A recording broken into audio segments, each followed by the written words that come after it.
पण हा उपासना यज्ञ शेवटचा संपन्न झाला.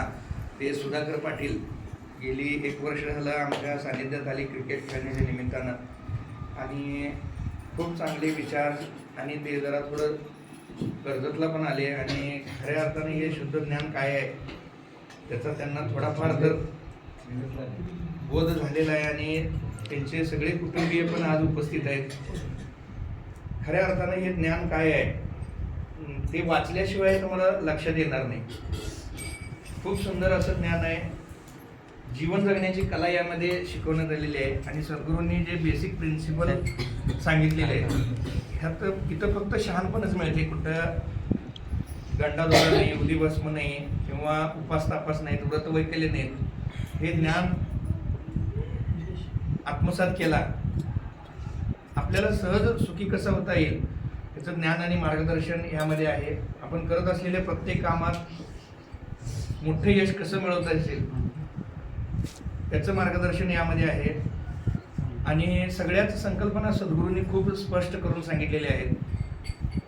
देव म्हणजे काय, परमेश्वर म्हणजे काय, ईश्वर म्हणजे काय, मन म्हणजे काय, बुद्धी चित्त म्हणजे काय, टेन्शन मला काय येतं, साधना म्हणजे काय, भक्ती म्हणजे काय, ती मला कशी मिळेल आणि फळेल, असं मेंदूचा भोगा पडणारे हजारो अनुत्तरित प्रश्नांना सद्गुरूंनी अतिशय सायंटिफिक पद्धतीनं मार्गदर्शन ह्या ज्ञानामध्ये केलेलं आहे.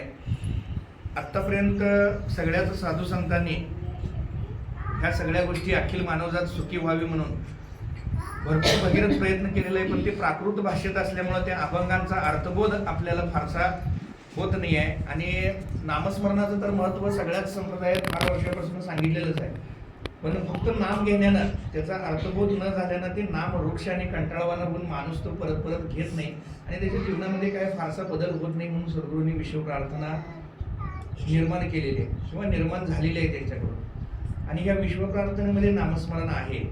लक्षात घ्या, हे ईश्वरा हे कुठल्या जातीचं, धर्माचं, पंथाचं, संप्रदायाचं नाही आहे.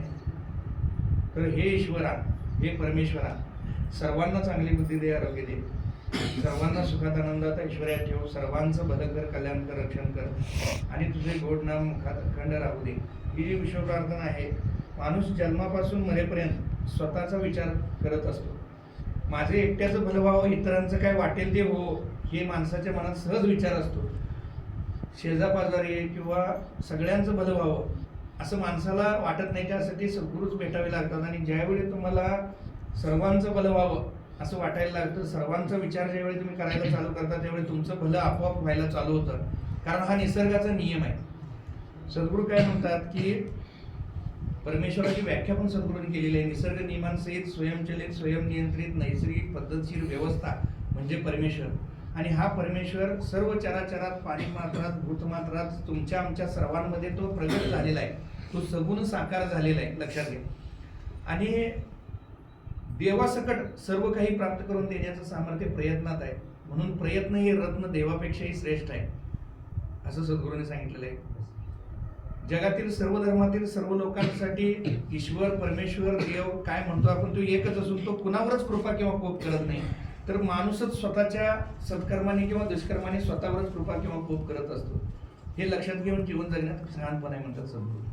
साक्षात परमेश्वरानं स्वतःच्या हातानं स्वतःची तयार केलेली मूर्ती म्हणजे मानवी शरीर असून ते अनेक आश्चर्यांचे आश्चर्यजनक असंख्य चमत्काराचे आगर आहे.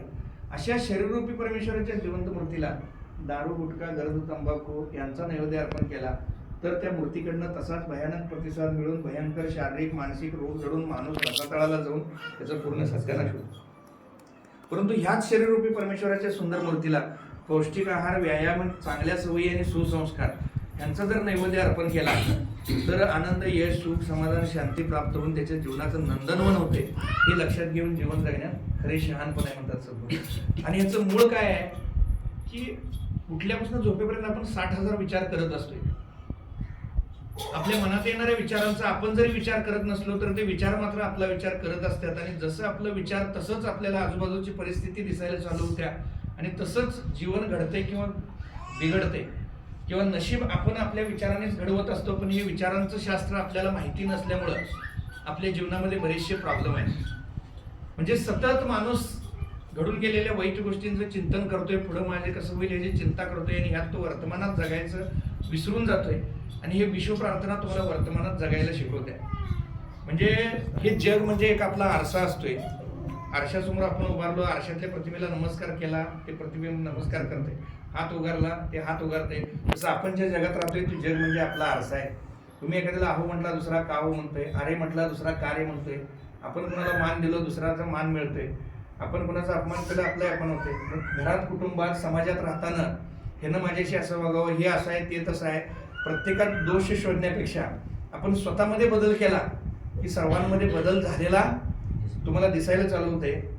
आणि 4च गोष्टी करा, अगणित पुण्य मिळेल म्हणतात सद्गुरू. सतत शुभ चिंतन करा, सतत शुभ इच्छा करा, सतत शुभ बोला आणि हाताने शुभ कर्म करा. आणि या 4ही गोष्टी या प्रार्थनेच्या 4 ओळीमध्ये आहेत. आणि ते तुम्ही सतत म्हणत राहिला की तुमचा अनिष्ट विचार 60,000 विचार जे मनात यायलात, मग त्याला मनाला स्थिरता येऊन तुमच्या जीवनात सगळं चांगलं चांगलं चांगलं घडायला चालू.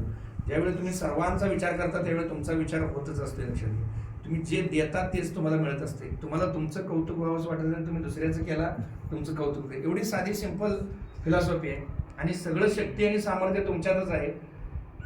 तूच आहेस तुझ्या जीवनाचा शिल्पकार, हे महावाक्य आहे.